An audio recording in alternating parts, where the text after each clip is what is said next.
BNP গর্ব করে বলে 71ও তাদের, 90ও তাদের, 24ও তাদের, সবকিছু তাদের, আর কারো কিছু নেই। 71-এ তো বিএনপির জন্মই হয় নাই, 71 তাদের হয় কিভাবে? এখন যদি বলে যে 71-এ শহীদ প্রেসিডেন্ট জিয়াউর রহমান স্বাধীনতার ঘোষণা দিয়েছেন এবং যুদ্ধ করেছেন, সেই কারণে, হ্যাঁ ঘোষণা উনি দিয়েছেন, প্রথমবার নিজের পক্ষ থেকে, দ্বিতীয়বার আরেকজনের পক্ষ থেকে, আর যুদ্ধ উনি করেছেন, আমরা অবশ্যই সম্মান করি। কিন্তু এককভাবে যদি একক ক্রেডিট এক ব্যক্তিকে সবকিছু দিয়ে দেওয়া হয়, তাহলে বাকি যোদ্ধাদের পজিশন কোথায় থাকে? এইটাও যুদ্ধকে কুক্ষিগত করার, আগের আমলে যারা ছিল ফেসিবাদী আমলে, তারাও এইভাবে করেছে, এবং তারা করতে গিয়ে লজ্জাজনক ভাবে জিয়াউর রহমান সাহেবকে পাকিস্তানের দালাল, চোর, কোনো কিছু বলতেই বাদ দেয় নাই। আমরা ওই রাজনীতি আর দেখতে চাই না। এখন সব জায়গায় বাংলাদেশ ব্যাংক থেকে শুরু করে ক্রিকেট বোর্ড, তারপরে জেলা পরিষদ, বেমালুম শুরু হয়েছে, বিশ্ববিদ্যালয়, সব জায়গায় এখন কু শুরু হয়েছে, অভ্যুত্থান বিএনপি শুরু করে দিয়েছে। সেই আওয়ামী ফ্যাসিস্ট বাকশালী কায়দায় আবার সেই একদলীয় শাসন বাংলাদেশের জনগণের ঘাড়ে তারা চাপাতে চায়। একটা জীবন আল্লাহ দিয়েছেন, লড়াই করব, জীবন দিব, শহীদ হব, মিথ্যার সাথে, অন্যায়ের সামনে ইনশাআল্লাহ তাআলা লাজিম মাথা নত করব না, সংসদেও করব না, রাজপথেও করব না। কি হবে? শেষ পর্যন্ত এক ভাই বলছে ফাঁসিতে ঝুলাবে, ঝুলান, হাসতে হাসতে ফাঁসির তক্তার উপর দাঁড়াবো ইনশাআল্লাহ।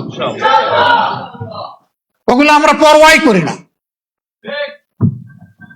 প্রিয় ভাই বোনেরা, আপনাদের অন্তরের ব্যথা একেবারেই সত্য কথা, শতভাগ বুঝতে পারবো না, ইম্পসিবল। কারণ আমার কোনো সন্তান 24-এ শহীদ হয়নি, আমি নিজে গুলিকে আহত হইনি, আমার হাত পা ভেঙে টুকরা টুকরা হয়নি।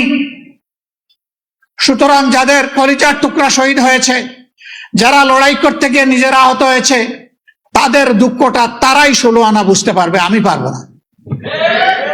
কিন্তু মানুষ হওয়ার কারণে আল্লাহ যে মানবিক মনটা দিয়েছেন, এইটা দিয়ে চেষ্টা করি যে দেখি এই দুঃখী মানুষগুলার কিছুটা হলেও দুঃখ বুঝতে পারি কিনা।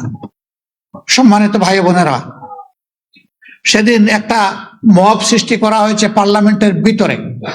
আপনারা বাইরে একটার কথা বলেছেন, ভিতরে এদেরকে দাওয়াত দিয়ে খেয়ে নিয়ে গেল। কোনদিন, হ্যাঁ সেদিন ছিল চাকরিতে, সরকারি চাকরিতে প্রবেশের সর্বশেষ বয়স সীমা কি হবে, এইটা কনসেনসাস পরিষদে, ঐকমত্য কমিশনে একমত হয়েছে আমরা সবাই যে এটা 32-এর পরিবর্তে 32 বছর হবে। সেখানে তারা কিছু লোককে জুলাই যোদ্ধা হিসাবে নিয়ে বসালো দর্শক গ্যালারিতে, ভিআইপি গ্যালারিতে। উই আর প্লিজড, জুলাই যোদ্ধারা আসছে, এটা তো আমাদের জন্য খুশির ব্যাপার, তারা এই পার্লামেন্ট দেখবে, জাতি এবং জনগণের জন্য এখানে কি করা হচ্ছে তারা দেখে যাবে। কিন্তু হঠাৎ করে দেখি এই এজেন্ডা যখন আসে, তখন সরকারি দল থেকে তাদেরকে ইশারা দেওয়া হয়, অথচ পার্লামেন্টে দর্শক গ্যালারির দিকে চাওয়াও নিয়ম নাই। দর্শক এসেছে দর্শন করার জন্য, অবজার্ভ করার জন্য, এটা তাদের দায়িত্ব। তখনই আমরা বুঝলাম যে এটা পাতানো। এর আগে 2-1টা বিল পাশ হয়েছে যেগুলোর কোনো কাগজপত্র আমাদেরকে দেওয়া হয়নি, আমরা হাত তুলিনি। এরপরে এই বিলটা যখন এসেছে তাও আমরা বুঝিনি এটা কি করতেছে। ওখানে কিছু নাই তো লেখা, 32, 33, 31, 30 কিছুই লেখা নেই। একটা মেমো আছে, অত দ্বারা অত দ্বারা অত দ্বারা, অথচ আমাদের সামনে কোনো কাগজ নাই, আমরা হাত তুলিনি। সরকারি দল থেকে আমাদেরকে খুঁচা দিয়ে বলা হলো, হ্যাঁ জুলাই যোদ্ধারা এখানে আছেন, আপনারা এটাতেও হাত তুললেন না। আমরা বললাম কিসে হাত তুলবো, যে জিনিসে হাত তুলবো এটাই তো আমাদের সামনে নাই, কোনো কাগজপত্র নাই। আমাদেরকে অন্ধকারে রেখে এইভাবে তারা ব্ল্যাকমেইলিং করতে চেয়েছে। আমরা তাদের ব্ল্যাকমেইলিং এর পাতা ফাঁদে পা দেই নাই।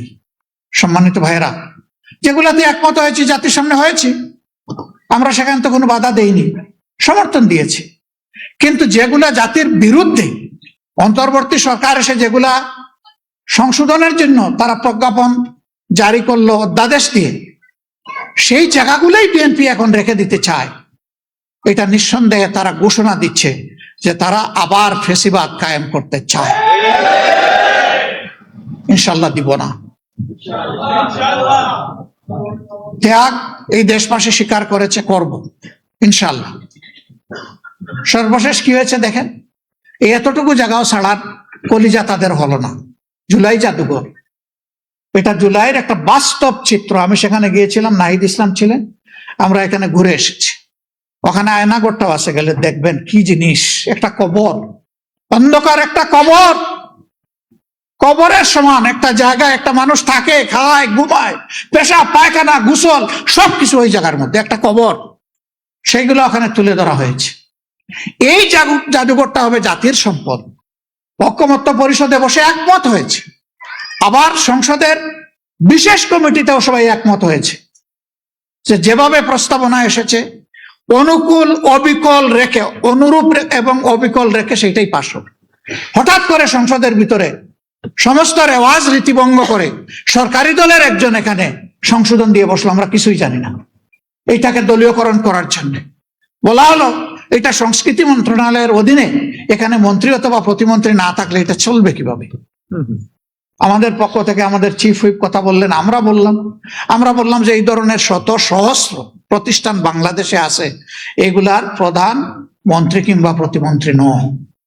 আর এটা কোনো সাধারণ জাদুঘর নয়, অথবা জাদুঘরের কোনো শাখাও নয়।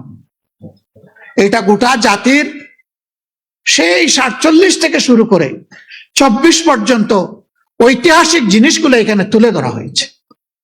এই জাদুঘরটাকে আল্লাহর রাস্তে আপনারা রাজনীতিকরণ করবেন না। প্রথমে এক যুক্তি দিল, শেষে গিয়ে খোলামেলা বলে ফেললো যে আমরা তো নির্বাচন করেছি দলীয় সরকার কায়েম করার জন্যে। থলির বেড়াল বের হয়ে গেছে। জনগণের সরকার কায়েম করার জন্য নয়, দলীয় সরকার কায়েম করার জন্য। ভাই বোনেরা, আমরা সেই দুঃখ, ক্ষোভ, যন্ত্রণা, ব্যথা এবং ঘৃণা নিয়ে সেদিন ওয়াকআউট করেছি। আমরা আপনাদেরকে কথা দিচ্ছি, যতদিন সংসদের ভিতরে লড়াই করতে পারবো ততদিন থাকবো, এর বাইরে 1 মিনিটও থাকবো না।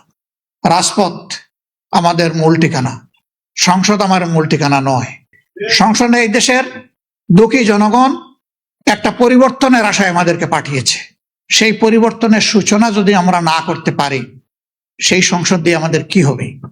আমরা দৃঢ় আস্থাশীল, পরাজয় হবে চূড়ান্তভাবে ফ্যাসিবাদের, বিজয় হবে জনগণের ইনশাআল্লাহ। এই বিজয়ে কোনো আপোষ নাই।